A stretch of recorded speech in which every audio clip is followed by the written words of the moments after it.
Bonjour à tous, on se retrouve pour une nouvelle position, ici avec le trait pour les blancs et un pion très avancé évidemment, une case de promotion qui nous permettrait peut-être de créer des menaces sur le roi avec l'aide des deux tours et du fou et bien sûr de la dame, et il y a quand même un rempart avec les deux pions ici. Évidemment, on pense tout de suite à une destruction de la chaîne de pions devant le roi, mais on va quand même regarder en priorité les coups forcés, évidemment, deux échecs dans cette position, avec l'échec du fou et de la dame. La dame qui se sacrifie en E5, ça paraît un peu douteux, on va dire. Du coup, le fou peut-être, le fou, le roi qui prend. Après, on pourrait prendre le pion sur échec, créer...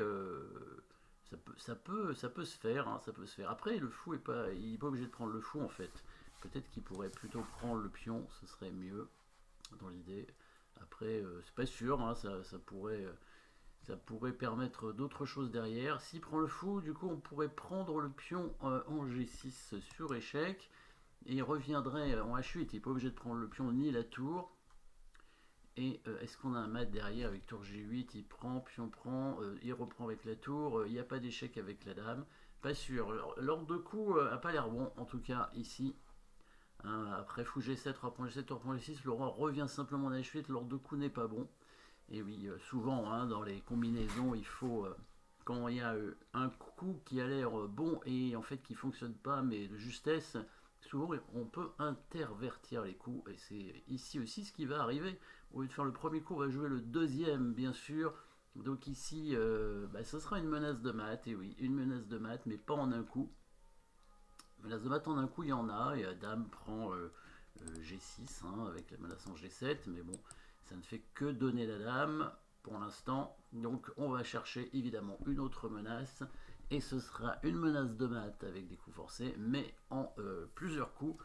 Et donc la destruction de la défense, évidemment, avec tour prend G6 qui menace, fou G7 échec, roi H7, tour H6 et tour H8 mat. Par exemple, s'il prend la dame, évidemment, il se fait mater. Et s'il prend la tour, et ben cette fois, on peut faire le fou G7 qu'on a dit tout à l'heure.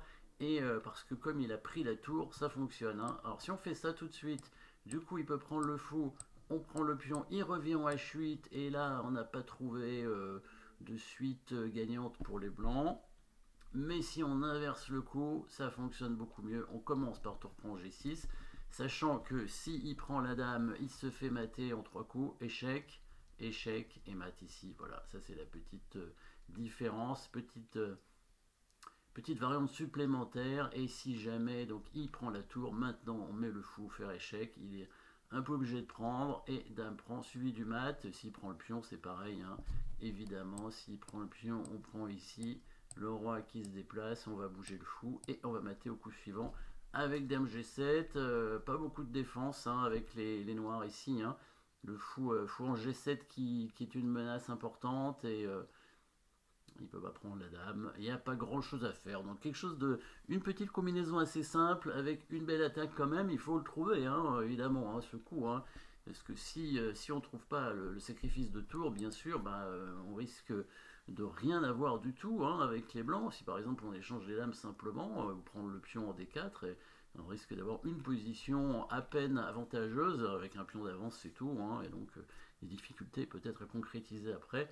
Donc ces combinaisons vous permettent évidemment de concrétiser une partie, et peut-être des fois jouer sur des erreurs des adversaires, parce que ça arrive souvent que l'adversaire fasse une erreur. Il faut voir qu'il a fait une erreur et comment en profiter, évidemment.